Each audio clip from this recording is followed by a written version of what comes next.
சத்தியத்திற்குள் அன்பானவர்களே, புதுச்சேரி சத்திய மார்க்க ஆலயத்தில் வாரந்தோறும் ஒவ்வொரு வாரத்தின் முதலாம் நாளிலும் சத்திய மார்க்க ஆராதனை முறைமை நிறைவேற்றப்படுகிறது. சத்திய மார்க்க ஆராதனை முறைமையில் நிறைவேற்றப்படுகிற 3 சத்தியங்கள் மிக முக்கியமானது. 1, சுத்திகரிப்பின் செய்தி. 2, ஆராய்ச்சியின் செய்தி. 3, சத்திய தேவ செய்தி. இந்த 3 செய்திகளையும் யூடியூப் வழியாக உங்களுக்கு வழங்க ஆவியானவரால் வழிநடத்தப்படுகிறோம். இன்றைக்கும் நீங்கள் கேட்கிற இந்த சத்திய செய்தியினை கவனமாக கேளுங்கள். கருத்தாக சத்தியத்தின் ஆழங்களை கண்டுபிடியுங்கள். கேட்கிற சத்தியத்தின் அடிப்படையிலே உணர்ந்து அதை உங்களுடைய தனிப்பட்ட குடும்ப பொது ஊழிய வாழ்க்கையிலே கைகொண்டு வாழ்வதற்கு சத்திய தேவனுக்குள் வார்த்தைக்குள் பிரயாசப்படுங்கள். சத்திய தேவன் தாமே உங்கள் ஒவ்வொருவரையும் ஆசீர்வதிப்பாராக. இந்த சத்திய செய்தியை கேட்பதோடு மாத்திரமல்ல, ஒவ்வொரு செய்திக்கும் உங்களுடைய லைக் எங்களுக்கு ரொம்ப முக்கியமாக இருக்கிறது.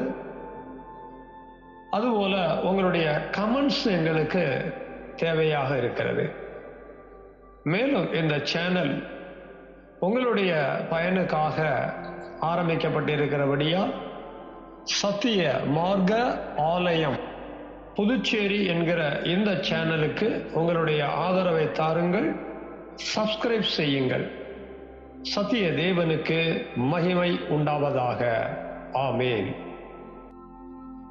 சத்தியத்திற்குள் அன்பானவர்களே, சத்திய மார்க்க ஆராதனை முறைமையில் முதல் பகுதியில் 2 சத்தியங்களை அனுசரித்து சுத்தத்தையும், 2வது பகுதியிலே 3 சத்தியங்களை அனுசரித்து சுத்தத்தின் மேல் பரிசுத்தத்தையும் தேவ கிருபையால் ஆசீர்வாதமாக நன்மையாக பெற்றுக்கொண்ட நாம் 3வது பகுதியாக இருக்கக்கூடிய மகா பரிசுத்த ஸ்தலத்தின் வேலைக்குள் 2 விதமான சத்தியங்களை, கல்வாரி ஜீவ வார்த்தை, கல்வாரி ஜீவ கிருபை, சத்திய தேவ செய்தி, சத்திய ஜெபத்தை ஏறெடுக்க நாம் பிரவேசிக்கிறோம். இந்த 3வது பகுதியிலே 2 விதமான சத்தியங்களை நாம் அனுசரிக்கும் போது தேவன் நாம் பெற்றுக்கொண்ட பரிசுத்தத்தின் மேல் மகா பரிசுத்தத்தை நமக்கு பாதுகாப்பாக அருள இருக்கிறார். ஆமென். மகா பரிசுத்தத்தை இந்த 2 விதமான சத்தியங்கள் நமக்கு கொண்டு வருகிறது.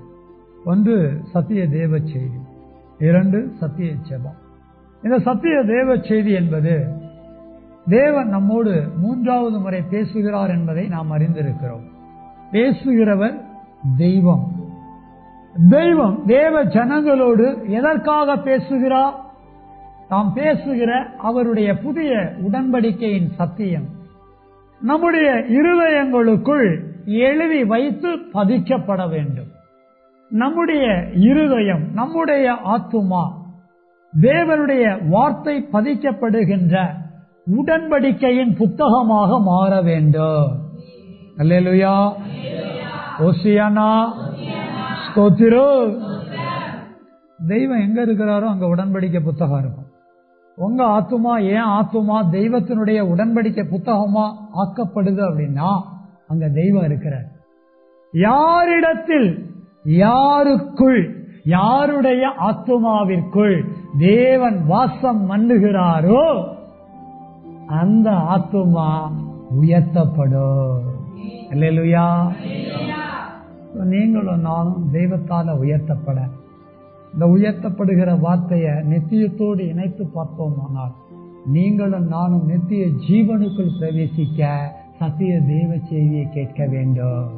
சத்திய தேவ செய்தியை கேட்கிறது எதுக்கு கேட்கிறோம் அப்படின்னா, கேட்கும் போது உணர்வடையணும். கேட்டு முடிச்ச பிறகு மனம் திரும்பணும். மனம் திரும்பின பிறகு அதன் அடிப்படையிலே வாழ்வதற்கு நல்ல தீர்மானம் எடுக்க வேண்டும். இன்னைக்கு நான் என்ன தீர்மானம் எடுக்க போறேன்? இன்னைக்கு நாம என்ன தீர்மானம் எடுக்க போறோம்? அதற்காக தேவன் என்ன பேச இருக்கிறார்? அந்த எதிர்பார்ப்போடு சத்தியத்தை கேட்க வேண்டும். எதிர்பார்ப்போடு இருக்கிறோம் சொல்றவங்க ஒரு அல்லேலூயா சொல்லுங்க, ஒரு ஓசியானா சொல்லுங்க, ஒரு ஸ்தோத்திரம் சொல்லுங்க. இன்றைய சத்திய தேவ செய்திக்கான தலைப்பு என்னவென்றால் சுவிசேஷத்தின் சத்தியம். தலைப்பினை நாம் எழுதிக் கொண்டு அதற்கு தேவையான ஆதார வசனங்களையும் எழுதிக் கொள்ளுவோம். ஆதார வசனமாக ஏசாயா 61:1 முதல் 3 வரையிலான வசனங்கள். தலைப்பு எழுதி வேத வசனங்களை குறித்து கொண்டோமானால் இந்த 3 வசனங்களையும் ஒருவர் எடுத்துக்கொண்டு நிறுத்தி நிதானமா தேவ மகிமைக்காக சத்தமா வாசிப்பதை நாம் கேட்கலாமா? ஏசாயா 61 கர்த்தராகிய தேவனுடைய ஆவியானவர் என்மேல் இருக்கிறார். சிறுமைப்பட்டவர்களுக்கு சுவிசேஷத்தை அறிவித்து கர்த்தர் என்னை அபிஷேகம் பண்ணினார். எதை அறிவிக்க? யாருக்கு அறிவிக்க? சிறுமைப்பட்டவர்களுக்கு. இருதயம் நொறுங்குண்டவர்களுக்கு காயம் கட்டுதலையும், சிறைப்பட்டவர்களுக்கு விடுதலையையும், கட்டு உண்டவர்களுக்கு கட்டளையும் கூறவும், கர்த்தருடைய அனுகிரகம் வருஷத்தையும் நம்முடைய தேவ நீதி சரிகட்ட நாளையும் கூறவும், துயரப்பட்ட அனைவருக்கும் ஆறுதல் செய்யவும், சீயோனிலே துயரப்பட்டவர்களை தீர்ப்படுத்தவும், அவர்களுக்கு சாம்பலுக்கு பதிலாக சிங்காரத்தையும், துயரத்துக்கு பதிலாக ஆனந்த தைலத்தையும், ஒடுங்கின ஆவிக்கு பதிலாக துதியின் உடையையும் கொடுக்கவும் அவர் என்னை அனுப்பினார். அவர்கள் கர்த்தருக்கு தம்முடைய மகிமை சென்று நாட்டின நீதி நிச்சயங்களை எண்ணப்படுவார்கள். ஆமென். தேவனுடைய வார்த்தைக்கு மகிமை உண்டாவதாக. ஏசாயா 61ஆம் அதிகாரத்துல முதல் 3 வசனங்களை நம்ம வாசிக்க கேட்டோம். இந்த 3 வசனங்களுக்குள்ள அநேக ரகசியங்கள் எழுதப்பட்டிருக்கிறது. இந்த எல்லா ரகசியங்களுமே எதை மையமாக வைத்து எழுதப்பட்டிருக்கிறது என்று கவனித்தோமானால் சுவிசேஷத்தை மையமாக கொண்டு எழுதப்பட்டிருக்கிறது. என்ன புத்தகத்திலிருந்து வாசிச்சோம்? ஏசாயா புத்தகத்திலிருந்து 3 வசனங்களை வாசிக்க கேட்டோம். ஒருபுறம் இந்த வேத வசனங்கள் ஏசாயா தேவ ஜனமாகிய இஸ்ரவேலுக்கு சொல்லுகிற வசனங்கள் போல இருந்தாலும் நிச்சரலாம். இன்னொரு புறம் இந்த 3 வசனங்களும் பழைய ஏற்பாட்டு காலங்களை கடந்து கர்த்தராகிய இயேசு கிறிஸ்து பூமிக்கு வந்து அவருடைய வாழ்க்கையிலே சுவிசேஷம் அறிவிக்கிற ஒரு மகிமையான ஊழியம் நிறைவேற்றப்பட வேண்டியதை தீர்க்க தரிசனமாகவும் எழுதப்பட்டிருக்கிறது. இந்த 3 வசனங்கள் ஒருபுறம் ஏசாயாவில் நிறைவேறின, இன்னொரு புறம் இயேசு கிறிஸ்துவிலும் நிறைவேறின. இப்ப நம்ம உபத்தலைப்பா என்ன எழுதிக்கணும் அப்படின்னா, அங்க நேரடியா இந்த உபத்தலைப்பு இல்லை. ஆனால் நாம் புரிந்து கொண்ட அடிப்படையிலே இந்த உபத்தலைப்பினை நாம் எழுதிக் கொள்ள போகிறோம். என்ன எழுதணும் அப்படின்னா, இயேசு கிறிஸ்து அறிவித்த சுவிசேஷம். உபத்தலைப்பு எழுதியாச்சு அப்படின்னா இந்த உபத்தலைப்பு சத்திய தேவ செய்தியா நமக்குள்ள எழுதி வைக்கப்பட 7 வேத வசனங்களையும் எழுதிக்குவோம். முதல் வசனம் லூக்கா 4:18. இரண்டாம் வசனம் லூக்கா 4:19. மூன்றாம் வசனம் லூக்கா 9:6. நான்காம் வசனம் மத்தேயு 4:23. ஐந்தாம் வசனம் மத்தேயு 11:5. 6ஆம் வசனம், மார்க் 1:15. கடைசியாக 7ஆம் வசனமாக லூக்கா 16:16 எழுதிக் கொள்வோம். எல்லாரும் கண்களை மூடுவோமா? சத்திய தேவ செய்தியினுடைய தலைப்பையும் அதற்கான ஆதார வசனங்களையும் பின்னதாக உப தலைப்பையும் அதற்கு தேவையான வேத வசனங்களையும் எழுதியிருக்கிற நாம தேவன் நம்மோடு 3வது முறையா பேச இருக்கிற சத்திய தேவ செய்தியை கேட்க ஜெபிக்க ஒப்பு கொடுக்கலாமா? சத்திய தோப்பனே, சத்திய குமாரன் இயேசுவின் நாமத்தில் சத்திய ஆவியானவரின் துணையோடு உம்மை நோக்கி ஜெபிக்க வருகிறோம். உம்முடைய தெய்வீக நாமங்களுக்கு கோடா கோடி மகிமையை செலுத்துகிறோம். சுவிசேஷ சத்தியத்தை கடந்த முறை எங்கள் எல்லாருடைய இருதயங்களிலும் எழுதி வைத்தீர். தொடர்ச்சியாக இன்றைக்கும் நீர் எழுத இருக்கிறீர்.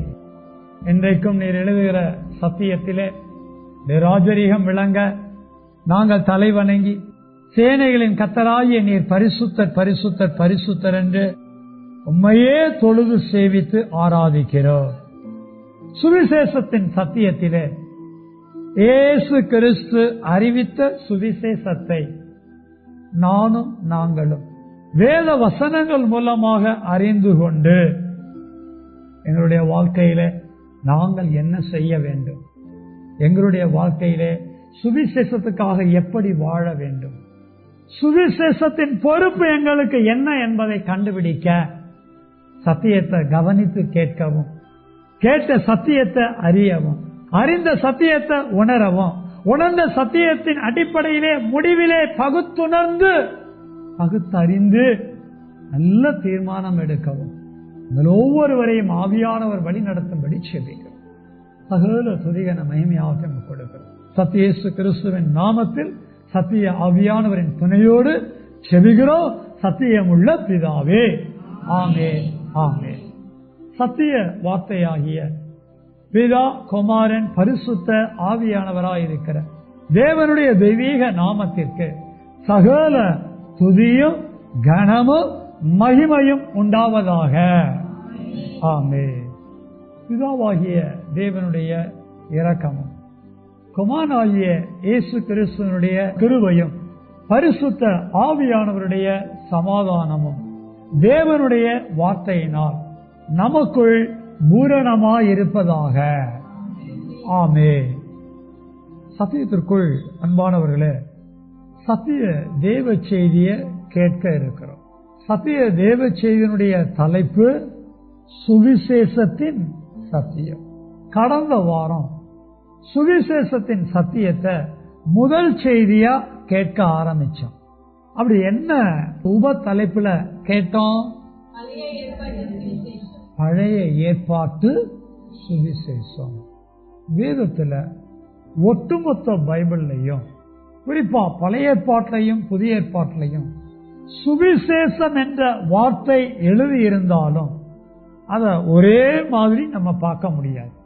அது காலகட்டங்களுக்கேற்ப வெவ்வேறு ரகசியங்களை வெளிப்படுத்தக்கூடியதா இருக்கிறது.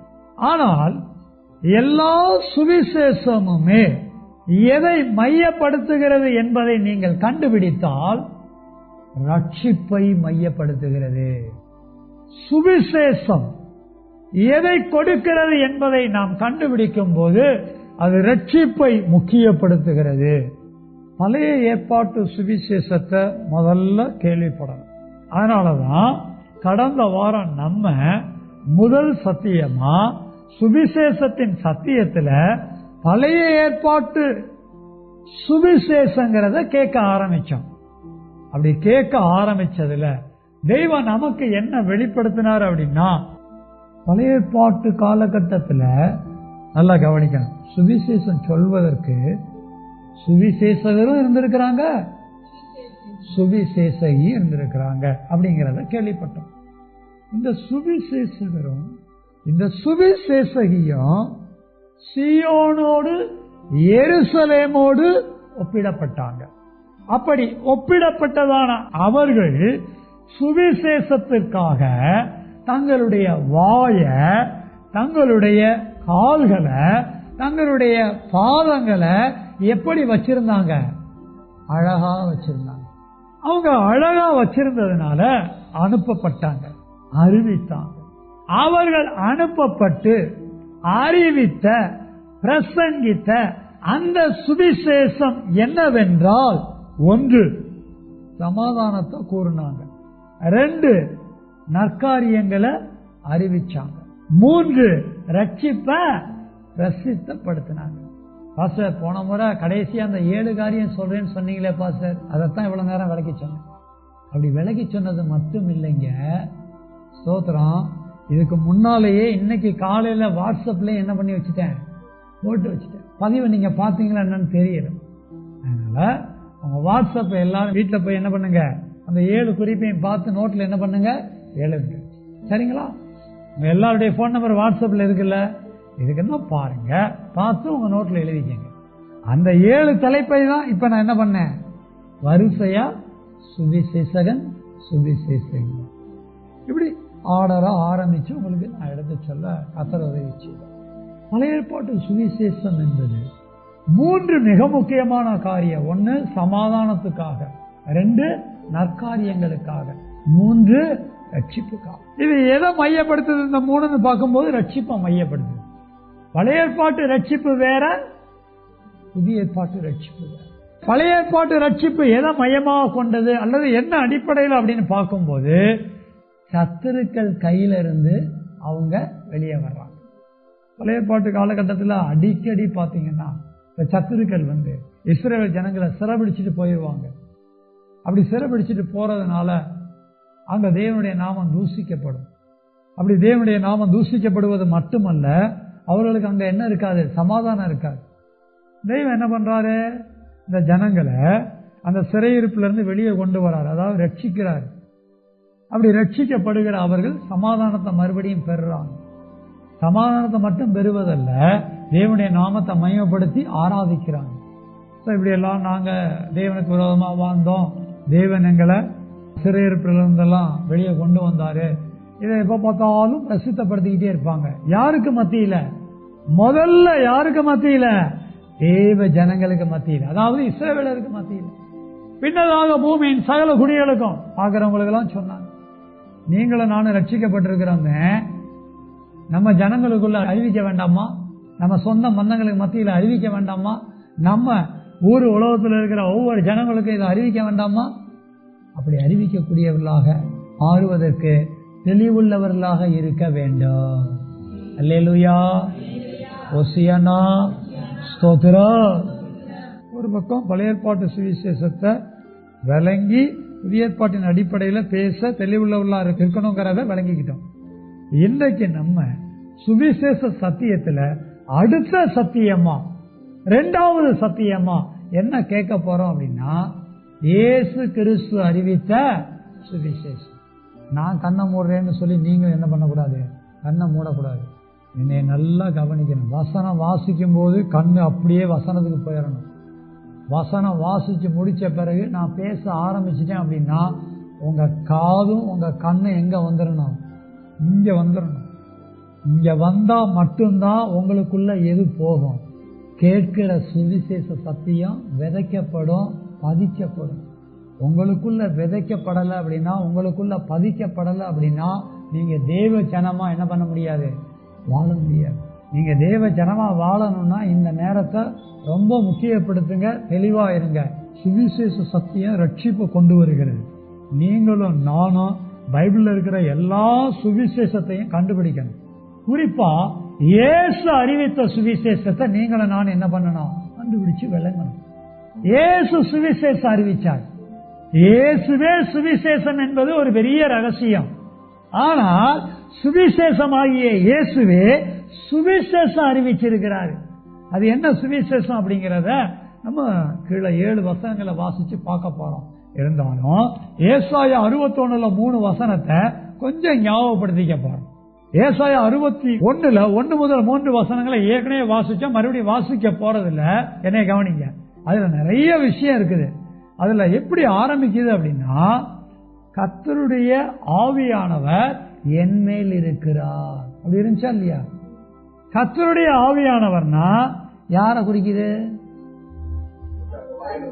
இன்னும் தெளிவா சொல்லுங்க. பிதாவாகிய தேவனுடைய ஆவியானவர். அந்த கர்த்தருங்கிறது யார குறிக்குது? பிதாவை குறிக்கிறது. ஆவியானவருங்கிறது பரிசுத்த ஆவியானவர். என் மேல் இருக்கிறார் அப்படின்னா யார குறிக்குது? லிட்டரலா ஏசாயாவை, தீர்க்க தரிசனமா இயேசுவை குறிக்கிறது. இயேசு கிறிஸ்து சுவிசேஷம் அறிவிக்க பிதாவாகிய தேவனுடைய பரிசுத்த ஆவியானவர் அவர் மேல இருந்தார். பரிசுத்த ஆவியானுடைய துணையோட குமாரன் இயேசு கிறிஸ்து சுவிசேஷம் அறிவித்தார். அப்படி அவர் சுவிசேஷம் அறிவித்தத எங்க ஆரம்பிச்சாரு அல்லது எங்க யாருக்கு சொன்னாருங்கிறதுலதான் ஒரு ரகசியம். சிறுமைப்பட்டவர்கள். யாருங்க சிறுமைப்பட்டவர்கள்? யாரு? இதெல்லாம் நம்ம கீழே பார்க்க போறோம். அடுத்தடுத்த வசனங்களை வாச்சு நம்ம விளங்கிக்க போறோம். இயேசு சொன்ன சுவிசேஷம் என்ன? இயேசு கிறிஸ்து யாருக்கு சுவிசேஷம் சொன்னாரு? இயேசு கிறிஸ்து எவ்வளவு காலம் இந்த சுவிசேஷத்தை அறிவித்தாரு? ஏன் இதெல்லாம் நடந்துச்சு? நமக்கு விளங்கணும். இன்னைக்கு நாம அறிவிக்க வேண்டிய சுவிசேஷத்தை இயேசு என்ன பண்ணல? அறிவிக்கல. நல்லா விளங்கிக்கங்க. அதே மாதிரி பழைய ஏற்பாட்டு காலகட்டத்தில் ஏசாயாவோ எரேமியாவோ மற்ற தீர்க்கதரிசிகளோ அறிவித்த அந்த சுவிசேஷத்தை இயேசு என்ன பண்ணல? அறிவிக்கல. அது வேற, இது வேற. இந்த சுவிசேஷம் என்னங்கிறத விளங்கிக் கொள்ள நாம குறித்து இருக்கிறதான 7 வசனங்கள்ல முதல் வசனம் என்ன வசனம்? அத ஒருவர் எடுத்து வச்சுக்கங்க. அடுத்த வசனமும் அவரே வாசிக்கலாம். இந்த 2 வசனத்தையும் தேவ மகிமைக்காக சத்தமா வாசிங்க. லூக்கா 4:18-19. கர்த்தருடைய ஆவியானவர் என் மேல் இருக்கிறார், கர்த்தருக்கு சுவிசேஷத்தை பிரசங்கிக்கும்படி என்னை அபிஷேகம் பண்ணினார். இருதயம் நறுங்குண்டவர்களை குணமாக்கவும், சிறைப்பட்டவர்களுக்கு விடுதலையையும், குருடருக்கு பார்வையையும் பிரசித்தப்படுத்தவும், நொறுங்குண்டவர்களை விடுதலையாகவும், கர்த்தருடைய அனுக்கிரக வருஷத்தை பிரசித்தப்படுத்தவும் என்னை அனுப்பினார் என்று எழுதியிருக்கிற இடத்தை அவர் கண்டார். இந்த 2 வசனங்களையும் முதல்ல கவனிப்போம். தேவைப்பட்டா எத்தனாவது வசனம் வாசி முடிச்சீங்க? 20, 21, 22 கூட நம்ம தேவைன்னா வாசிக்கலாம். கொஞ்சம் என்னைய கவனிங்க. வாசிச்சு முடிச்சுட்டோம்னா என்ன பண்ணணும்? இங்க கவனிக்கணும். லூக்கா 4:18 கர்த்தருடைய ஆவியானவர் என் மேல் இருக்கிறார். கவனிச்சீங்களா? அடுத்து பாத்தீங்கன்னா யாருக்கு சுவிசேஷம் பிரசங்கிக்கும்படி என்னை அனுப்பினார்னு எழுதியிருக்கு. முன்னால வாசிச்சதுல என்ன போட்டிருந்துச்சு? சிறுமைப்பட்டவர். இங்க என்ன எழுதியிருக்கு? தரித்திரருக்கு. ரெண்டும் வேற வேற. அங்க சிறுமைப்பட்டவர்களை பத்தி எழுதியிருக்கு, இங்க யார பத்தி? தரித்திரரை பத்தி எழுதியிருக்கு. ரொம்ப ஆச்சரியமா இருக்கு. இந்த வசனங்கள்லாம் முடிஞ்ச பிறகு கீழே இருக்கிற 20, 21, 23 இதெல்லாம் வாசி பார்த்தோம்னா அதுவும் ஏசாயா ஆகமம்னு எழுதியிருக்கும். நம்ம இப்ப வாசிப்போம். நம்ம முன்னால வாசிச்சது என்ன புத்தகம் தான்? ஏசாயா புத்தகம் தான்.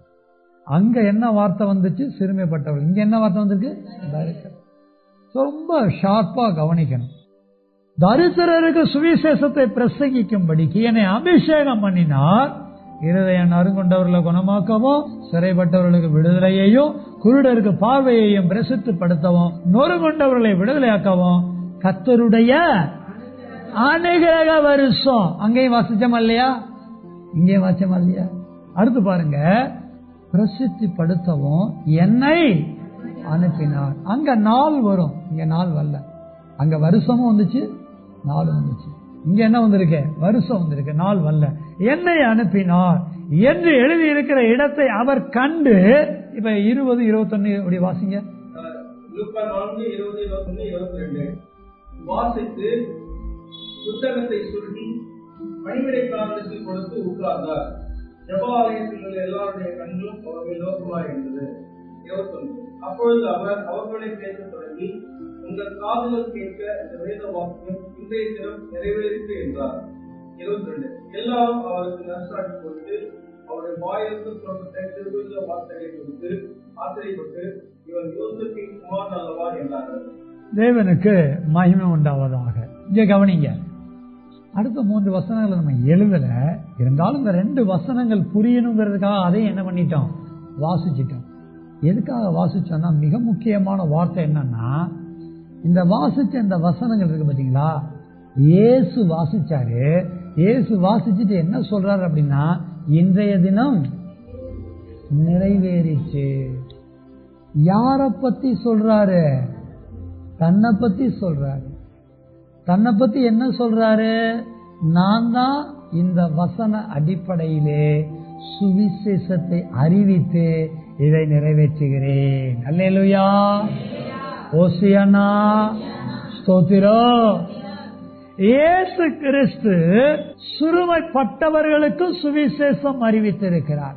இயேசு கிறிஸ்து தரித்திரருக்கு சுவிசேஷம் அறிவித்திருக்கிறார். 2 வரல காட்டியிருக்கேன் பாருங்க, 2 கூட்டம் எழுதியிருக்கு. அவ்வளவுதானா? இல்ல, 7 காரியங்களை கடைசியா எழுத போறோம். எத்தனை காரியங்கள்? நான் கடைசியா சொல்றேன், 7 காரியங்கள் சொல்றேன். இந்த 7 காரியத்தையுமே 7 வார பிரசங்கமா எடுத்துக்கலாம். ஆனா அதுக்கெல்லாம் நமக்கு சமயம் இருக்கா என்னன்னு எனக்கு தெரியல. சரி, பரவாயில்ல, கர்த்தருக்கு சித்தமான நாட்கள்ல அதை கேட்போம். இன்றைக்கு நாம் என்ன விளங்கிக் கொள்ளுகிறோம் என்றால், இயேசு பூமிக்கு பிதாவாகி தேவனால அனுப்பி வைக்கப்பட்டார். மரியாள் வயிற்றில் பிறக்கிறாரு. பிறந்த அவர் 12 வயசுல எருசலேம்ல போய் போதகர் மத்தியில உட்கார்ந்து பேசுறாரு. மரியாளும் யோசிப்பும் ஆச்சரியமா பாக்குறாங்க. பிறகு அவர்களோட தாயும் தகப்பனோட கூட போயிருந்து கீழ்ப்படிஞ்சு இருக்கிறாரு. 30ஆம் வயசுல ஊழியத்துக்கு வராரு. 30ஆம் வயசுல எதை ஆரம்பிக்கிறாரு? ஊழியத்தை ஆரம்பிக்கிறாரு. ஞானஸ்நானம் எடுக்கிறாரு, நீதியை நிறைவேற்றுறாரு, ஊழியத்தை ஆரம்பிக்கிறாரு. அவர் ஆரம்பிச்ச ஊழியத்தினுடைய மைய ரகசியம் என்னவென்றால், சுவிசேஷ ஊழியம் செய்தல். அல்லேலூயா. இயேசுவே என்ன ஊழியம் செஞ்சிருக்கிறாரு? அப்புறம் நான் ஏன் செய்யக்கூடாது? நான் செய்யலாமா இல்லையா? இயேசுவே என்ன பண்ணிருக்கிறாரு? சுவிசேஷ ஊழியம் செஞ்சிருக்கிறார். அவர் செஞ்ச சுவிசேஷ ஊழியம் நான் செய்யறேனோ இல்லையோ, நீங்களும் நானும் செய்ய வேண்டிய சுவிசேஷ ஊழியத்தை கண்டிப்பாக செய்தாக வேண்டும். அல்லேலூயா. இயேசு யாருங்க? அவர் யோசேப்பின் குமாரனுங்க. இயேசு யாருங்க? அவர் மரியாளின் குமாரங்க. இயேசு யாருங்க? அவர் ஒரு இரட்சகருங்க. இப்படி நம்ம சொல்லிட்டு போயிருவோம். இயேசு கிறிஸ்து தேவனுடைய குமாரன். இயேசு கிறிஸ்து பிதாவுக்கு சமமானவர். இயேசு கிறிஸ்து எல்லாருக்கும் மேல பரலோகத்துல பிதாவாகிய தேவனுடைய வலது பாரிசத்துல வீற்றிருக்கிறவர். அவரே பூமிக்கு வந்து சுவிசேஷ ஊழியத்தை சொல்லி இருக்கிறார்னா, அறிவிச்சிருக்கிறார்னா, பிரசங்கம் பண்ணி இருக்கிறார்னா, ஆஸ்டால் நீங்கள நானும் என்ன பண்ணக்கூடாது? விசேஷம் சொல்லக்கூடாதா? சொல்லலாமா இல்லையா? என் புருஷன் திட்டுறாரு, என் பொண்டாட்டி அடிக்கிறா, இதெல்லாம் சொல்றோம்ல. பசங்க சொன்னாங்க, சார் இவன் கிள்ளிட்டான் சார், சார் இவன் கண்ணை குத்திட்டான் சார், எல்லாம் கம்ப்ளைண்ட் பண்றோம்ல, இதெல்லாம் பேசுறோம்ல, இதுக்கெல்லாம் வாயை திறக்கிறோம்ல, இதெல்லாம் பெரிய விஷயமா காலப்புறம் பேசுறோம்ல. உங்களையும் என்னையும் ரட்சித்த தெய்வத்தினுடைய சுவிசேஷ சத்தியத்தை நான் ஏன் அறிவிக்க கூடாது? இயேசுவே அறிவிக்கிறார்கள். அறிவிக்க வேண்டாமா? அறிவிக்க வேண்டும் என்ற உணர்வு பெற்றவர்கள் தேவ மகிமைக்காக ஒரு அல்லேலூயா சொல்லுவோமா? ஒரு ஓசியானா சொல்லுவோமா? ஒரு ஸ்தோத்திரம் சொல்லுவோமா? இப்ப நம்ம அடுத்த வசனம், 3வது வசனம், லூக்கா 9:6 வாசிக்க கேட்போம். அவர்கள் புறப்பட்டு போய் கிராமங்கள் தோறும் திரிந்து எங்கும் சுவிசேஷத்தை பிரசங்கித்து பிணியாளிகளை குணமாக்கினார்கள். அவர்கள் புறப்பட்டு போய் கிராமங்கள் தோறும் தெரிந்து எங்கும் சுவிசேஷத்தை பிரசங்கித்து பிணியாளிகளை என்ன பண்ணினார்கள்? யாருங்க இந்த அவர்கள்? சத்தமா சொல்லுங்க, யாருங்க? எனக்காவது கேட்கல. சீஷர்கள், குறிப்பா 12 சீஷர்கள். மொத இயேசுக்கு 12 சீஷர்கள் இருந்தாங்க. அப்புறம் 70 பேர், அப்புறம் 120 பேர். இந்த 12 சீஷர்களும் வசனத்தை கவனிங்க, ரொம்ப ஆச்சரியமா இருக்கிறது. அவர்கள் புறப்பட்டு போய், இயேசு எப்படி பரலோகத்திலிருந்து புறப்பட்டு பூமிக்கு வந்து இஸ்ரவேலர் மத்தியில சுவிசேஷத்தை அறிவிச்சாரோ, அதே மாதிரி அவர் தன்னை பின்பற்றின 12 சீசர்களையும் சும்மா இருக்க விடல, என்ன செய்ய வைத்தார்? சுவிசேஷ ஊழியத்தை அறிவிக்க புறப்பட்டு போகும்படி சொன்னார். அப்படி எங்க புறப்பட்டு போனாங்கன்னு பார்க்கும்போது, கிராமங்கள் தோறும் திரிந்து, நம்ம என்ன பண்றோம்? ஏரியில திரியிறோம், ஆத்தங்கரையில திரியிறோம், கடற்கரையில திரியிறோம். நம்ம ஊர்ல எது இருக்குதோ, நம்ம ஊர்ல என்ன இருக்குதோ, குளக்கரை இருக்குதா, குளக்கரையில திரியிறோம். பார்க் இருக்குதா, பார்க்கில் திரியிறோம். ரோடு இருக்கா, ரோட்டுல திரியிறோம். அடிக்கடி பாத்தீங்கன்னா டிவியில பாத்தீங்கன்னா சமூக ஆர்வலர்கள் என்ன பண்ணுவாங்க அப்படின்னா, ஊரெல்லாம் மாடு திரியுது, இந்த அரசாங்கத்துல கொஞ்சம் இதெல்லாம் என்னன்னு கண்டுகிட்டா நல்லா இருக்கும், ரோட்ல போறவங்க வரவங்கள என்ன பண்ணி வச்சிருது, முட்டி வச்சிருது. அந்த மாதிரி நம்மளையும் பிடிச்சு கொண்டு போய் எங்கேயாவது வச்சா நல்லா இருக்கும். எங்கேயாவது திரியிறோம், என்னைக்காவது சுவிசேஷம் அறிவிக்க திரியிறோமா? என்னைக்காவது? பிரேம, என்ன பிரேம, ஆரோவில் பக்கம் வந்திருக்கீங்க பாஸ்டர்? நான் உங்களை பார்க்க வரல பாஸ்டர். எதுக்கு இங்க வந்தீங்க? ஒன்றும் இல்லை, இங்க ஒருத்தர் சுவிசேஷம் சொல்லணும்னு டக்குன்னு எனக்கு ஞாபகம் வந்துச்சு. உடனே என்ன பண்ணிட்டேன், ஹெலிகாப்டர் எடுத்தேன், டக்குன்னு வந்துட்டேன். நிறுத்த இடம் இல்லாம தேடிட்டு இருக்கேன் பாஸ்டர். உங்க வீட்டுக்கு மேல இடம் இருக்கா? ஒரு எக்ஸாம்பிளுக்கு சொல்றேன். எங்க வந்தேன்? சுவிசேஷம் அறிவிக்க வந்தேன். திடீர்னு ஒரு நாள் என்ன பண்றேன், லதாக்காவை பார்த்தேன். எங்க? காலாப்பட்டுல, மாந்தோப்புல. காலாப்பட்டு மாம்பழம் ஃபேமஸா இல்லையா? எதுக்கு இதை சொல்றாங்கிறத கவனிக்கணும். என்ன சிஸ்டர் இந்த பக்கம் ஃபர்ஸ்ட் உங்களுக்கு தெரியாதா? இனிமே இங்க ஜெயிலே இருக்கக்கூடாது, மாந்தோப்பு தான் இருக்கணும். நல்லா உழைச்சி வேலை செய்யணும், யாரும் திருடக்கூடாது. அதனால நான் என்ன சொல்ல வந்தேன், சுவிசேஷம் சொல்ல வந்தேன். என்ன சிஸ்டர் அப்ப உலகத்தில் எல்லாரும் சொல்லிட்டீங்களா? சுவிசேஷன்லாம் ஏற்கனவே சொல்லிட்டேன். நான் அங்க யாரும் இல்லை, எல்லாருக்கும் சொல்லிட்டேன். உழவர் கரையை பார்த்தீங்கன்னா எல்லா வீட்லையும் என் கால் ஏறி இறங்கிடுச்சு. திரிஞ்சு திரிஞ்சு என் கால் பாருங்க, ஒரு ரேகை பார்க்க முடியாது. பணக்கார ரேகை பார்க்க முடியாது, ஏழை ரேகை பார்க்க முடியாது, எல்லாம் அழிஞ்சிருச்சு. என் கால் எங்க பார்த்தாலும் போயிடுச்சு உழவர் கரையில. அப்புறம் சிஸ்டர் அங்க பக்கத்துல மூலக்குளம் இருக்கு, அங்கேயும் போயிட்டேன் சிஸ்டர். அப்புறம் டீச்சர்ஸ் காலனி, அட நீங்க வேற, அங்கதான் ஆரம்பிச்சது. எல்லா இடமும் தெரிஞ்சிட்டேன். ஓ அதனாலதான் காலாப்பட்டு வந்தீங்களா? ஆமா பாஸ்டர், நீங்க இந்த காலாப்பட்டெல்லாம் போய் சொல்லலன்னு கர்த்தர் எனக்கு உணர்த்தினாரு. அதனால நான் என்ன பண்ணேன், இங்க வந்துட்டேன். இப்படி நம்மள யாரையாவது என்னால பார்க்க முடியுதா? நல்லா கவனிக்கிறேன். நம்ம எல்லாருக்கும் என்ன பொறுப்பு இருக்கு? சுவிசேஷம் அறிவிக்க புறப்பட்டு போக வேண்டிய பொறுப்பு இருக்கு. பாஸ்டர் அவங்க எல்லாம் வலையெல்லாம் தூக்கி போட்டுட்டு யாருக்கு பின்னால வந்துட்டாங்க? இயேசு பின்னால வந்துட்டாங்க. நீங்களும் தான் இந்த உலகத்துல உங்களை பிடிச்சு வச்சிருந்த வலையில இருந்து வெளியே வந்துட்டீங்க. எங்க வந்துட்டீங்க? யாருக்கிட்ட வந்துட்டீங்க? இயேசு கிட்ட வந்துட்டீங்க. எதுக்கு வந்தீங்க? சீசனா சீசியா வந்தீங்க. இப்ப நீங்க சீசனா சீசியா சொல்லுங்க. பெண்களா இருந்தா சீசி, ஆண்களா இருந்தா சீசர். இப்ப சீசர் சுவிசேஷகர், சீசி சுவிசேஷகி. நம்ம புறப்பட்டு போகணுமா இல்லையா? நம்ம திரியணுமா இல்லையா? கிராமங்கள் தோறும் போகணுமா இல்லையா? எங்கும் பிரசங்கிக்கணுமா இல்லையா? என்ன புரிஞ்சுக்கணும் அப்படின்னா, ஒவ்வொரு நாளும் எனக்கு ஒரு 10 நிமிஷம் கிடைக்குதா, எனக்கு ஒரு அரை மணி நேரம் கிடைக்குதா, எனக்கு ஒரு 1 மணி நேரம் கிடைக்குதா, என்னால முடிஞ்ச யாரையாவது புறப்பட்டு போய் சந்திச்சு அவர்களுக்கு இயேசு கிறிஸ்துவை பற்றி சுவிசேஷம் அறிவிக்க வேண்டும்.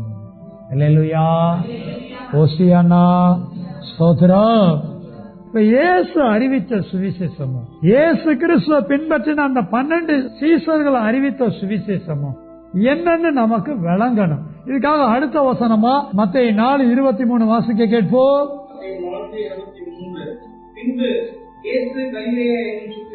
பாருங்க, இயேசுவும் கலிலேயா எங்க என்ன பண்ணி இருக்கிறாரு? எங்க சுத்தி நடக்கிறாரு? நடந்து கலிலேயருடைய ஜெப ஆலயங்கள்ல உபதேசம் பண்றாரு. அது என்னங்கறத முடிவுல பார்க்க போறோம். உபதேசித்து எதை பிரசங்கிக்கிறாரு? இயேசு கிறிஸ்து சுவிசேஷம் அறிவித்தார். அந்த சுவிசேஷம் என்னவென்று இந்த வேத வசனத்தில் எழுதி இருக்கிறது. அது ராஜ்யத்தின் சுவிசேஷம். அல்லேலூயா. பிரசங்கித்து வாசிங்க. ராஜ்யத்தின் சுவிசேஷத்தை பிரசங்கித்து சகல வியாதிகளையும் சகல நோய்களையும் நீக்கி சுத்தமாக்கினார். ஸ்தோத்திரம். இயேசு தேவனுடைய ராஜ்யத்தின் சுவிசேஷத்தை அறிவிச்சது மட்டும் இல்லைங்க, ஜனங்களுடைய வியாதிகளையும் நோய்களையும் கூட என்ன பண்ணாரு? நீக்கி சொஸ்தப்படுத்தினார். இதுல நம்ம என்ன புரிஞ்சுக்கணும் அப்படின்னா, இயேசு அறிவித்த சுவிசேஷம் என்பது தேவனுடைய ராஜ்யம். அது என்னங்க தேவனுடைய ராஜ்யம்? அது என்ன தேவனுடைய ராஜ்யம்? ஓ ராஜ்யமே பெரிய ராஜ்யம் இருக்கு, எங்களுக்கு தேவனுடைய ராஜ்யம் எங்க பார்த்து கவனிங்க. சுருக்கமா சொல்றேன், விரிவா பேச நமக்கு நேரம் இல்லை. பழைய ஏற்பாட்டு காலகட்டங்கள்ல தெய்வமே இஸ்ரவேலுக்கு ராஜாவா இருந்தார். இதை இஸ்ரவேலர் கண்டுபிடிக்கல. அவர் ராஜாவா இருந்து ஜனங்களை தன்னுடைய ராஜ்யத்துக்குள்ள வைத்து இஸ்ரவேலர் ஆண்டு கொண்டு வந்ததை இஸ்ரவேலர் அறியாம தங்களை ஆளுவதற்கு தங்களுக்குள்ள ஒரு ராஜா வேணும்னு கேட்டாங்க. அது தெய்வத்துக்கு व्यसனமா இருந்துச்சு, ரொம்ப மனசு கஷ்டமா இருந்துச்சு. வேற வழி இல்ல, கேட்டு தொலைச்சிட்டாங்களே அப்படின்னு சொல்லி என்ன பண்ணிட்டாரு? சவுல ராஜாவா கொடுத்துட்டாரு. அப்புறம் தாவீது அப்படி நிறைய ராஜாக்கெல்லாம் வந்தாங்க.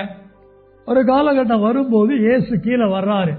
இயேசு கீழே வரும்போது அப்போது வாழ்ந்து கொண்டிருந்ததான தேவ ஜனங்கள், யூத ஜனங்கள் தேவனுடைய ராஜ்யத்திலே இல்லை. தேவனுடைய ஜனங்கள் யாருடைய ராஜ்யத்துக்குள்ள இருக்கணும்? தேவனுடைய ராஜ்யத்துக்குள்ள இருக்கணும். அவங்கள யார் ஆளுகை செஞ்சா? ஏரோது ராஜா. யார் ஆளுகை செஞ்சா? பிலாத்து அதிபதி. ரோமர்கள். புற ஜாதி ஜனங்கள் தேவ ஜனங்களை ஆளுகை செய்து கொண்டிருந்தாங்க. தேவ ஜனங்கள் புற ஜாதிகளால் ஆளப்படக்கூடாது. தேவ ஜனங்கள் தேவனால் ஆளப்பட வேண்டும். தேவ ஜனங்கள் தேவனால் ஆளப்பட வேண்டும் என்றால் தேவ ஜனங்களுக்கு என்ன தேவை? தேவனுடைய ராஜ்யம் தேவை. அதனாலதான் இயேசு கிறிஸ்து பூமிக்கு வந்து எதை சுவிசேஷமாக அறிவித்தார்? தேவனுடைய ராஜ்யத்தை சுவிசேஷமாக அறிவித்தார். இப்ப அடுத்த வசனம்.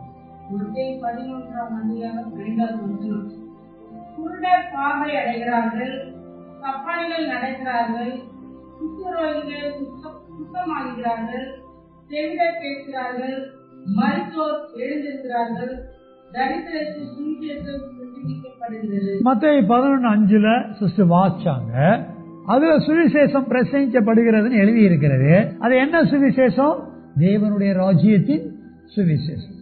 தேவனுடைய ராஜ்யத்தின் சுவிசேஷத்தை கேட்ட ஜனங்கள்லாம் என்ன நிலைமையில இருக்கிறாங்க?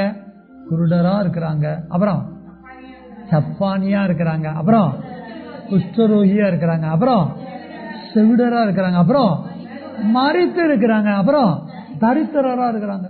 என்ன நிலைமையில இருந்திருக்கிறாங்க பாருங்க. யாரையும் இயேசு விட்டு வைக்கல. அங்க இருந்த எல்லா யூத ஜனங்களையும் இயேசு விட்டு வைக்கல. யூத ஜனங்களுடைய நிலைமையை பார்த்தா அவங்க தேவனுடைய ராஜ்யத்துல இருந்ததுக்கு அடையாளம் ஏதாவது இருக்கா? எல்லாம் குருடரா இருக்கிறான், எல்லாம் சப்பானியா இருக்கிறான், எல்லாம் ஏழை எளிய ஜனங்களா இருக்கிறான். அவங்க நிலைமையெல்லாம் பார்த்தா ராஜ்யத்தின் புத்திரரா இல்ல, தேவனுடைய ராஜ்யம் இல்ல. இப்படிப்பட்ட நிலைமையில இருக்கிறவங்கள தேவனுடைய ராஜ்யத்துல கொண்டு வரணுங்கிறது தேவ சித்தம். அந்த தேவ சித்தத்தை அறிஞ்ச, அந்த தேவ சித்தத்தை உணர்ந்த இயேசு புறப்பட்டு போய் இந்த நிலைமையில இருந்தவங்களுக்கு தேவனுடைய ராஜ்யத்தை அறிவிக்கிறாரு. கொஞ்சம் கவனமா கேளுங்க. தேவனுடைய ராஜ்யம் எதை மையமாக கொண்டது தெரியுமா? நீதியை மையமாக கொண்டது. எதை மையமாக கொண்டது? தேவனுடைய ராஜ்யம் என்பது நீதியை மையமாக கொண்டது. தேவ ஜனங்கள் தேவனுடைய நீதியை முக்கியப்படுத்தி தேவனுடைய நீதியின் அடிப்படையிலே வாழ்க்கையை நடத்தாதனாலதான் அவங்க நிலைமையெல்லாம் எப்படி இருந்திருக்கு? குருடரா இருந்திருக்கு, சப்பானியா இருந்திருக்குது. ஏன் மரிக்கிற நிலைமைக்கு, அதாவது வாழ வேண்டியவன் வாழ்க்கைக்கு முன்னாடியே என்ன நிலைமைக்கு போயிட்டான்? மரிக்கிற நிலைமைக்கு போயிட்டான். ஐஸ்வர்யமா இருக்க வேண்டியவன் எப்படி இருக்கிறான்? தரித்திரரா போயிட்டான். இன்னைக்கு நம்ம வாழ்க்கையில தரித்திரம் வருது அப்படின்னா எதை கடைபிடிக்கல? நீதியை கடைபிடிக்கல. சோ இப்ப நம்ம புரிஞ்சுக்கணும் அப்படின்னா, வேதத்தின் அடிப்படையில, சத்திய புத்தகத்திலே எழுதியிருக்கிற வேத வசன அடிப்படையில நம்ம என்ன விளங்கிக்கணும் அப்படின்னா, தேவன் தேவ ஜனங்களை தம்முடைய நீதியினால் ஆளுகை செய்கிறார்.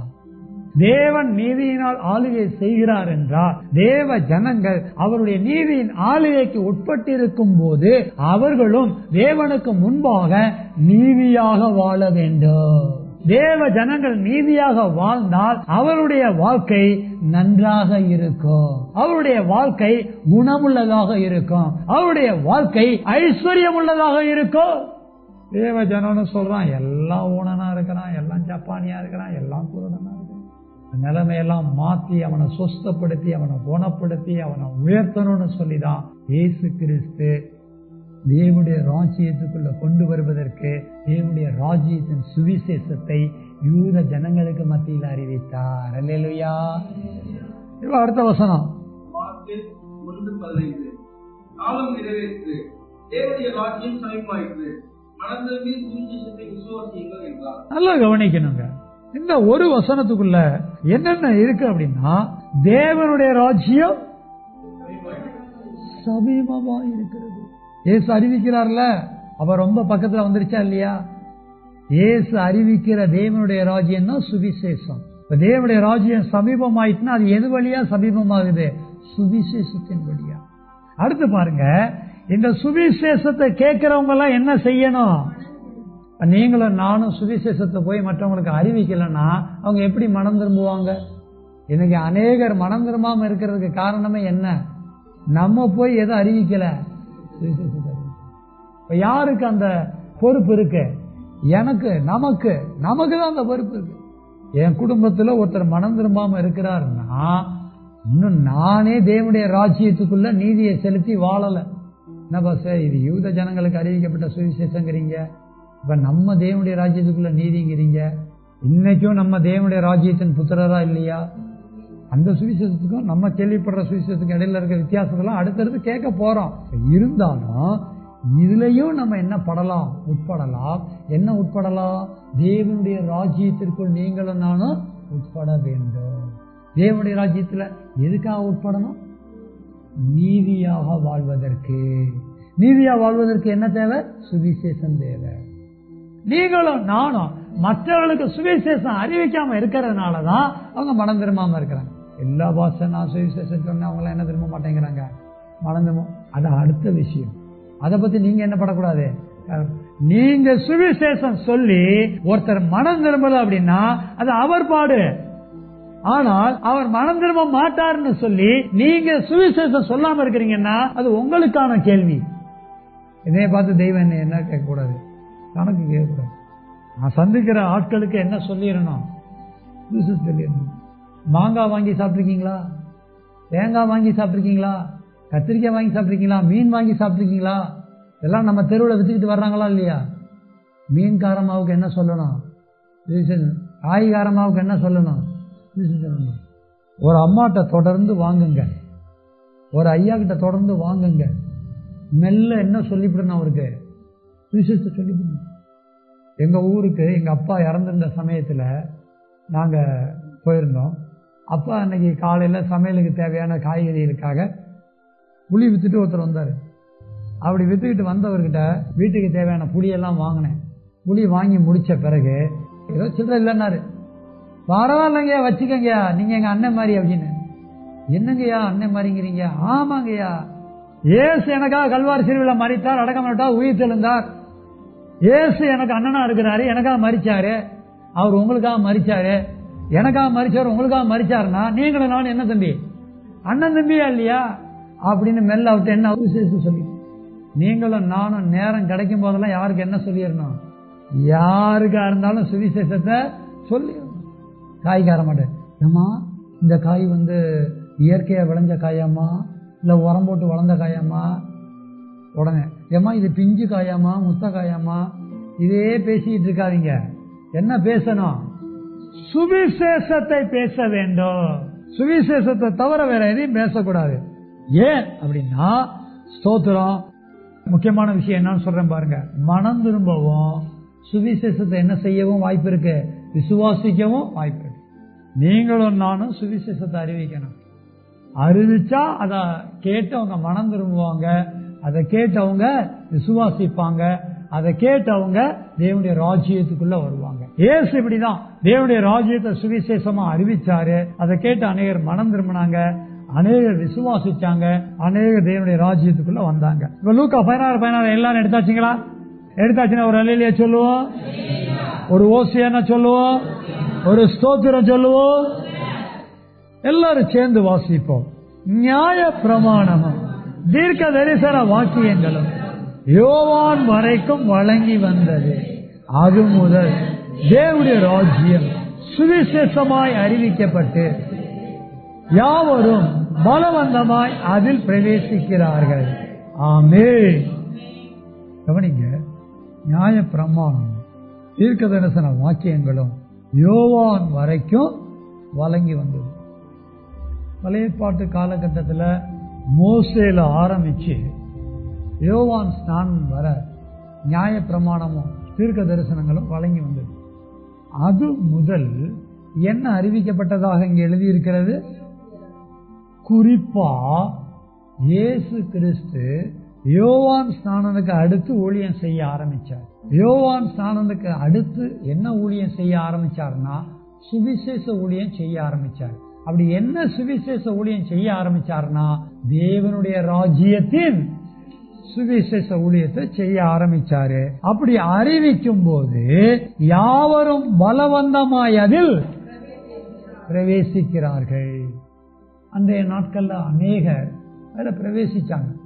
எப்படி பிரவேசிச்சாங்க? பலவந்தம்னா என்ன? கட்டாயம். கட்டாயத்தின் அடிப்படையில் சுவிசேஷம் அறிவிப்பதும் கட்டாயம், சுவிசேஷம் அறிவிக்கப்படுவதும் கட்டாயப்படுத்திதான். அது புரிஞ்சுக்கணும். சில நேரங்களில் நம்ம வீட்டில் யாருக்காவது சுவிசேஷம் சொல்லுவோம், நான் ஏற்கனவே சொல்லிட்டீல, மறுபடியும் என்ன என்ன படுத்துற, கட்டாயப்படுத்திக்கிட்டே இருக்காத அப்படிதான் அவங்க சொல்லுவாங்க. நம்ம உடனே என்ன பண்ணிடக்கூடாது, சொல்றத நிறுத்திடக்கூடாது. நைஸா என்ன பண்ணணும், சொல்லணும். எங்க வீட்டு வாசல்ல அப்பப்ப 2 பூனை வந்து உட்கார்ந்துருக்கும். நாங்க அந்த பூனையை பார்க்கும்போது என்னன்னா கரெக்டா நிலக்கட்டைக்கு வெளியே காலை வச்சு உட்கார்ந்துருக்கும். லேசா இங்கிட்ட அங்கிட்ட அசந்து அங்கிட்ட இங்கிட்ட திருப்பிட்டோம்னு வச்சுக்கோங்க, பாத்தீங்கன்னா நைஸா நிலக்கட்டைக்கு இந்த பக்கம் வந்து உட்கார்ந்துருக்கும். கொஞ்சம் அசந்து அங்கங்க போயிட்டோம்னு வச்சுக்கோங்க, ரூம்குள்ள ஓடிடும். அந்த மாதிரி நம்ம யார் யாருக்கெல்லாம் சுவிசேஷம் சொல்லணுமோ அப்படியே பூனை மாதிரி மெல்ல காத்துக்கிட்டே இருக்கணும். எப்படா சொல்லலாம், யாருக்காவது ஒரு பிரச்சனை வருதா, யாருக்காவது சந்தோஷமா இருந்தாலும் சொல்லலாம், கவலையா இருந்தாலும் சொல்லலாம், என்ன மகிழ்ச்சியா இருந்தாலும் சொல்லலாம், எப்படி இருந்தாலும் என்ன பண்ணலாம் சொல்லலாம். அவங்களுக்கு தேவைக்கு ஏற்ற மாதிரி பேசுறதுக்கு நீங்க தான் அவங்கள என்ன பண்ணிருக்கணும், தயார் பண்ணி வச்சிருக்கணும். எப்படியாவது பலவந்தமா ஒவ்வொருத்தரையும் சுவிசேஷ சத்தியத்துக்குள்ள கொண்டு வர வைக்க வேண்டிய கடமை நமக்கு இருக்கிறதுங்கிறத இந்த நேரத்துல உணரணும். இதை யாரு உணர்ந்திருந்தா? இயேசு உணர்ந்திருந்தாரு. அடுத்து யாரு உணர்ந்திருந்தா? இயேசுவை பின்பற்றின சீசர்கள் உணர்ந்திருந்தாங்க. இயேசுவை பின்பற்றின அன்றைய சீசர்களும் இதை உணர்ந்திருந்தார்களானால் இன்றைக்கும் இயேசுவை பின்பற்றுகிற சீசர்களாகிய நாமும் இவைகளை உணர்ந்து நம்முடைய வாழ்க்கையிலும் தேவனுக்காக தேவனுடைய சத்தியத்தை சுவிசேஷத்தை அறிவிக்கிறவர்களாக நாம் உணர வேண்டும், நாம் புறப்பட வேண்டும். அல்லேலூயா, ஓசியானா, ஸ்தோத்திரோ. நம்ம கேட்ட சத்தியத்தின் அடிப்படையில் இப்ப மனம் திரும்ப வேண்டும். மனம் திரும்புறதுக்கு முன்னாடி 7 குறிப்புகளை குறிச்சுக்கிறீங்களா, இல்ல வாட்ஸ்அப்ல அனுப்பிச்சு வைக்கட்டுமா? சத்தமா சொல்லுங்க. குறிச்சுக்கிறீங்க? 1வது பாயிண்ட் எழுதுங்க. இதுதான் ஹைலைட். இந்த 7 பாயிண்ட் தான் ஹைலைட். நான் வாட்ஸ்அப்ல அனுப்பிச்சு வச்சிருவேன். பட் ஆனா இப்ப நம்ம எழுதுற மாதிரி வராது. 1வது பாயிண்ட், சிறுமைப்பட்டவர்களுக்கு சுவிசேஷம். அதை எழுதிட்டு ஒரு ஐஃபன் போட்டு நான் சொல்றதை எழுதுங்க. அதெல்லாம் நீங்க வீட்டுல தியானம் பண்ணுங்க. ஐஃபன் போட்டு என்ன எழுதணும்னா, ரட்சிப்பு கமா ஸ்திரப்படுத்தினார், கமா ஸ்திரப்படுத்தினார். 2வது குறிப்பு, இருதயம் நறுங்குண்டவர்களுக்கு சுவிசேஷம். இருதயம் நறுங்குண்டவர்களுக்கு சுவிசேஷம். இதை எழுதிட்டு ஒரு ஐஃபன் போடுங்க. ஐஃபன் போட்டுட்டு அடுத்து கடைசியா எழுத வேண்டிய வார்த்தை, அந்த ஐஃபனுக்கு அப்புறம் எழுத வேண்டிய வார்த்தை என்ன அப்படின்னா, காயங்கட்டினார். 3வது குறிப்பு, சிறைப்பட்டவர்களுக்கு சுவிசேஷம். சிறுமைப்பட்டவர்கள் வேற, சிறைப்பட்டவர்கள் வேற. சிறைப்பட்டவர்களுக்கு சுவிசேஷம். இதை எழுதிட்டு ஒரு ஐஃபன் போட்டுட்டு இந்த ஐஃபனுக்கு அப்புறம் என்ன எழுதணும் அப்படின்னா, விடுதலை அளித்தார். 4வது குறிப்பு, கட்டுண்டவர்களுக்கு சுவிசேஷம். கட்டுண்டவர்களுக்கு சுவிசேஷம் எழுதிட்டா ஒரு ஐஃபன் போடுங்க. ஐஃபனுக்கு அப்புறம் கட்டவிழ்த்தார். அடுத்து 5வது குறிப்பு, துயரப்பட்டவர்களுக்கு சுவிசேஷம் எழுதிட்டீங்கன்னா ஒரு ஐஃபன் போட்டுட்டு ஆறுதல் அருளினார். அடுத்து 6வது குறிப்பு, ஒடுங்கினவர்களுக்கு சுவிசேஷம். அதுக்கு ஒரு ஐஃபன் போடுங்க. எழுதிட்டீங்கன்னா ஐஃபனுக்கு அப்புறமே துதியின் உடையை கொடுத்தார். அது இப்படி கூட எழுதிக்கலாம், தேவனை மகிமைப்படுத்த வைத்தார். தேவனை மகிமைப்படுத்த வைத்தார். துதியின் உடையை கொடுத்தாருங்கிறது சரியான குறிப்பு தான். அதையும் எழுதிக்கலாம், தேவனை மகிமைப்படுத்த வைத்தார் அப்படின்னு எழுதிக்கலாம். அந்த துதியின் உடையை கொடுத்தாருன்னா அது என்னமோ நீங்க புரிஞ்சிக்க முடியாத மாதிரி இருக்கக்கூடாதுங்கிறதுக்காக தான் இந்த விஷயத்தை சொல்றேன். அடுத்தபடியா 7வது குறிப்பு, தரித்திரருக்கு சுவிசேஷம். தரித்திரருக்கு சுவிசேஷம். சொஸ்தமாக்கி, குணமாக்கி, ஐஃபன் போட்டு கடைசியா சொஸ்தமாக்கி, குணமாக்கி, ஐஸ்வர்யமாக்கினார்.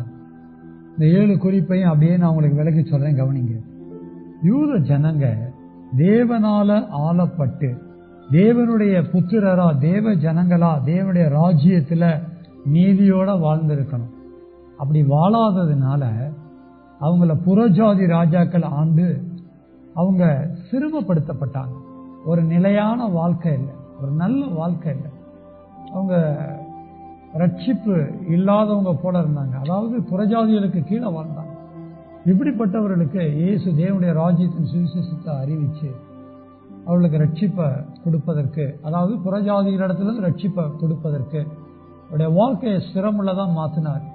அடுத்தபடியா பாத்தீங்கன்னா, இருதயம் நொறுங்குண்டு இருந்தவர்களுக்கு சுவிசேஷம் அறிவித்து, இருதயம் நொறுங்குண்டு அப்படின்னா அவங்க ஆத்துமா காயப்பட்டு இருந்துச்சு. இந்த காயங்களெல்லாம் இவர் பேசுற சத்தியம் என்ன பண்ணிச்சு, ஆத்துச்சு. கட்டுதுன்னா சுத்தமாக்குது, ஆத்துமாவை சுத்தமாக்குது தேவனுடைய ராஜ்யத்தின் சுவிசேஷம். அடுத்து பாத்தீங்கன்னா சிறைப்பட்டவர்களுக்கு சுவிசேஷம். பலர் பாத்தீங்கன்னா விடுதலை இல்லாம இருந்திருக்கிறாங்க, சிறைப்பட்டிருக்கிறாங்க. அதாவது புறஜாதி ராஜாக்கள் சொல்லக்கூடிய தவறுகளை கூட செய்யக்கூடியவர்களா இருந்திருக்கிறாங்க. அவர்களுக்கு விடுதலை அளிக்கிறாரு. அடுத்து பாத்தீங்கன்னா அப்படி தவறு செஞ்சு காவல்ல இருந்திருப்பாங்க. இந்த காவல்ல இருந்தவங்களுக்கு என்ன கிடைச்சது, விடுதலை கிடைச்சது. மனம் திரும்புறாங்கல்ல, அவங்களுக்கு விடுதலை கிடைக்குது. அடுத்து பாத்தீங்கன்னா துயரப்பட்டிருப்பாங்க, மனசெல்லாம் துன்பப்படும். அவங்களுக்கு எல்லாம் என்ன கொடுத்திருக்கிறாரு, ஆறுதல் கொடுத்திருக்கிறாரு. ஒடுங்கி போயிருந்திருக்கிறாங்க. கடவுள் என்ன கடவுள் அப்படின்னு இருப்பாங்க, கடவுளை பத்தியே எதுவுமே பேசாம இருந்திருப்பாங்க, உம்னா மூஞ்சியா இருந்திருப்பாங்க. ஆனா இவர் போய் சுவிசேஷம் சொன்னதுக்கு அப்புறம் அவங்க யாரை மயமப்படுத்த ஆரம்பிச்சிட்டாங்க, தேவனை மயமப்படுத்த ஆரம்பிச்சிட்டாங்க. இது எத்தனை கிறிஸ்தவ குடும்பம் தேவனை மயமப்படுத்தாம இருக்கு. அப்படிப்பட்டவங்க தேவனை மயமப்படுத்துற அளவுக்கு நம்ம சுவிசேஷம் அறிவிக்கலாமா இல்லையா? கடைசி என்ன எழுதியிருக்கீங்க, தரித்திரர். இன்னைக்கு நம்ம வாழ்க்கையில தரித்திரம் ஆடுதுன்னா, வந்து தலைவிரிச்சு ஆடுதுன்னா காரணம் என்ன, தேவனுடைய ராஜ்யத்தில் இல்லை. இயேசு தேவனுடைய ராஜ்யத்தை அறிவிச்சதுனால தரித்திரம் மாறுது. ஐஸ்வர்யவான்களுக்கு ஐயோ, இப்பொழுது தரித்திரரா இருக்கிற நீங்க சொன்னாரா இல்லையா, பேசினாரா இல்லையா? இப்ப இயேசு தரித்திரரை பத்தி பேசின வசனங்கள் எல்லாம் எடுக்கணும். நீங்க எடுத்தீங்கன்னா உங்களுக்கு அது நல்ல சத்தியத்தை வெளிப்படுத்தும். இந்த 7 சத்தியம் என்னன்னா, யூத ஜனங்களுடைய வாழ்க்கையில தேவனுடைய ராஜ்யத்தின் சுவிசேஷத்தை சொல்லி ஒரு மறுமலர்ச்சியை ஏற்படுத்தினார், ஒரு மனம் திரும்புதலை கொண்டு வந்தார். அவர்கள் தேவனை விசுவாசிக்கக்கூடியவர்களாக மாற்றினார். அவர்களை தேவனுடைய ராஜ்யத்தின் புத்திரர்களாக தேவனுடைய ராஜ்யத்திற்குள் கொண்டு வந்தார். அல்லேலூயா. நீங்களும் நானும் இந்த சத்தியத்தை உணர்ந்து இதை லிட்டரலா அப்படியே உலக பிரகாரமா சரீர பிரகாரமா செய்யாம இன்றைக்கு நாம் அறிவிக்க வேண்டிய சுவிசேஷத்தை இதன் அடிப்படையிலும் அறிவிக்க முயற்சி செய்ய பிரயாசப்பட, இன்னைக்கு நாம மனம் திரும்ப வேண்டிய காரியம் என்னங்கிறத கண்டுபிடிச்சு ஒரு நல்ல தீர்மானம் எடுக்க நம்ம எல்லாரும் எழுந்து நின்று கேட்ட சத்தியத்தை ஒவ்வொரு வசனத்தையும் அப்படியே ஞாபகத்துக்கு கொண்டு வர விழிப்புணர்வோட காணப்படலாமா? சுவிசேஷத்தின் சத்தியத்தை கேள்விப்பட ஆரம்பிச்சோம். சத்தியத்தை கேட்டு உணர்ந்து மனம் திரும்பணும். ரொம்ப முக்கியமான நேரம். தேவன் நம்ம இருதயங்கள்ல எழுதின சத்தியம் நம்ம வாழ்க்கைக்கு உபயோகப்பட்டு நம்ம தேவனுடைய ராஜ்யத்தின் புத்திரரா தேவ பிள்ளைகளா வாழணுங்கிற சத்தியம். இது நம்ம வாழ்க்கையில நிறைவேறணும் அப்படின்னா இங்க நம்ம உணரணும். சுவிசேஷத்தின் சத்தியத்துல பழைய ஏற்பாட்டு சுவிசேஷத்தை கேள்விப்பட்டோம். பழைய ஏற்பாட்டு காலகட்டங்களில் வாழ்ந்த இஸ்ரவேலருக்கு அந்த சுவிசேஷம் ரொம்ப முக்கியமானது. அதே மாதிரி இயேசு கிறிஸ்து இந்த பூமிக்கு வரும்போது அந்த நாட்களிலே வாழ்ந்த தேவ ஜனமாகிய யூத ஜனங்களுக்கு இயேசு கிறிஸ்து அறிவித்த தேவனுடைய ராஜ்யத்தின் சுவிசேஷமும் மிக மிக முக்கியமானதாக அவர்களுக்கு இருந்தது. ஏன் இருந்துச்சு? யூத ஜனங்க யாருமே தேவனுடைய ராஜ்யத்துக்குள்ள இல்ல. தேவனுடைய ராஜ்யத்துக்குள்ள இல்ல அப்படின்னா அவர்கள் நீதியா வாழ்க்கையை நடத்தல. அதனாலதான் இயேசு கிறிஸ்து அடிக்கடி நீதியை பற்றி எல்லாம் உபதேசம் பண்ணார். நீதி நிமித்தம் துன்பப்படுகிறவர்கள் பாக்கியவான்கள், முதலாவது தேவனுடைய ராஜ்யத்தையும் நீதியையும் தேடுங்கள். யோவான் சாணன் கிட்ட இப்படி எல்லா நீதியை நிறைவேற்றுவது நமக்கு ஏற்றதா இருக்கிறது. தேவ ஜனங்களுக்கு மத்தியில தேவனுடைய ராஜ்யத்தை நீதிய இயேசு பேசி இருக்கிறாரே. யாருக்கு பேசி இருக்கிறாரு? சிறுமப்பட்டவருக்கு பேசி இருக்கிறாரு, சிறைபிடிக்கப்பட்டவருக்கு பேசி இருக்கிறாரு, தரித்திரருக்கு பேசி இருக்கிறாரு, இருதய நொறுங்குண்டவர்களுக்கு பேசி இருக்கிறார், ஒடுங்கினவர்களுக்கு பேசி இருக்கிறார், துயரப்பட்டவருக்கு பேசி இருக்கிறாரு. இப்படி பலதரப்பட்டதான யூத ஜனங்களுக்கு இயேசு தேவனுடைய ராஜ்யத்தை சுவிசேஷமா அறிவிச்சு அவருடைய கட்டுகள் எல்லாம் அவிழ்த்தாரு, அவருடைய துயரங்கள் எல்லாம் நீக்கினாரு, அவர்களுக்கு ஆறுதல் சொன்னாரு, அவர்களை விடுவிச்சாரு, அவரை ரட்சித்தாரு, அவர்களை ஒரு நிலையான வாழ்க்கையை வாழ தேவனுடைய ராஜ்யத்துக்குள்ள நீதியுள்ள ஜனமா கொண்டு வர அவரால் முடிஞ்ச அளவுக்கு புறப்பட்டு போனாரு. எங்கும் தெரிஞ்சாரு, சுவிசேஷத்தை தேவனுடைய ராஜ்யத்தை அறிவித்தார். நீங்களும் நானும் இயேசுவை விட பெரியவங்களா? இயேசுவே தேவனுடைய ராஜ்யத்தை சுவிசேஷமா அறிவிச்சிருக்கிறாரே. நீங்களும் நானும் தேவனுடைய ராஜ்யத்துக்குரியவர்களா, தேவ பிள்ளைகளா இருக்கிறோமா? நீங்களும் நானும் இயேசுவை பின்பற்றுகிற சீசியா இருக்கிறோமா? அன்றைய நாட்கள்ல இயேசுவை பின்பற்றின சீசர்கள் இயேசுவை போல சுவிசேஷம் அறிவிச்சாங்களே, எல்லா இடத்துலையும் சுத்தி தெரிஞ்சாங்களே. அந்த பொறுப்பு இருக்குங்கிறத உணர்ந்து இன்னைக்கு மனம் திரும்பி நீங்களும் நானும் நீதியா தேவனுடைய ராஜ்யத்துல வாழ்ந்து இயேசு கிறிஸ்துவின் மரணம் அடக்கம் உயிர்த்தெழுதலை அறிவிக்கக்கூடியவர்களா மாற நல்ல தீர்மானம் எடுக்கலாமா? அப்படி தீர்மானம் எடுத்ததான உங்களை ஒவ்வொருவருக்காகவும் அடியேன் ஜெபிக்க போறேன். சத்தியத்தை போறேன், சத்தியகுமாரன், சத்திய ஆவியானவர், இப்படி தெய்வீக நாமங்களை துதிக்கிற ஆண்டவர், சுவிசேஷ சத்தியத்தை எங்களோட பேசினதற்காக கோடா கோடி நன்றி செலுத்துகிறோம். இந்த சத்தியங்களை, சத்தியத்தின் ஆழங்களை எங்களுக்குள்ளாக நீர் பதித்ததற்காக கோடா கோடி நன்றி செலுத்துகிறோம். இந்த சத்தியத்தை எங்களுடைய வாழ்க்கையில நிறைவேற்ற நித்திய ராஜரிகம் விளங்குகிறதற்காக நீர் பரிசுத்தர் பரிசுத்தர் பரிசுத்தர் என்று தொழுது கும்பிடுகிறோம் ஆண்டவரா. நாங்க வாழக்கூடிய பகுதியிலேயும் சிரமப்பட்டவங்க இருக்கிறாங்க, இருதய நொறுங்குண்டவங்க இருக்கிறாங்க, தரித்திரர் இருக்கிறாங்க. இப்படிப்பட்ட ஜனங்களுக்கெல்லாம் நாங்க சுவிசேஷம் அறிவிக்க தேவையான வேத அறிவை எங்களுக்கு தாங்க ஆண்டவர, வேதத்துல வெளிப்பாடுகளை தாங்க ஆண்டவர. எப்படி ஆகிலும் நாங்க பலவந்தம் பண்ணி அவர்களை சுவிசேஷ சத்தியத்திற்குள்ள திருப்ப இயேசுவை போல உண்மையாய் வேலை செய்ய நல்ல இருதயத்தை தாங்க, நல்ல வாயை தாங்க, நல்ல கால்களை தாங்க ஆண்டவர, அழகான கால்களை தாங்க ஆண்டவர. நீங்க அப்படி செய்வீங்க நாங்க விசுவாசிக்கிறாங்க. எங்களுடைய பொறுப்பை உணர்ந்து அதை செய்ய எங்களை வழிநடத்த போகிறதுக்காக நன்றி செலுத்துகிறோம். சகல துதிகன மகிமையாவற்றை கொடுக்கிறோம். சத்திய இயேசுவின் நாமத்தில் சத்தியாவின் துணையோடு கூட செபிக்கிறோம். சத்தியமுள்ள பிதாவே, ஆமென், ஆமென்.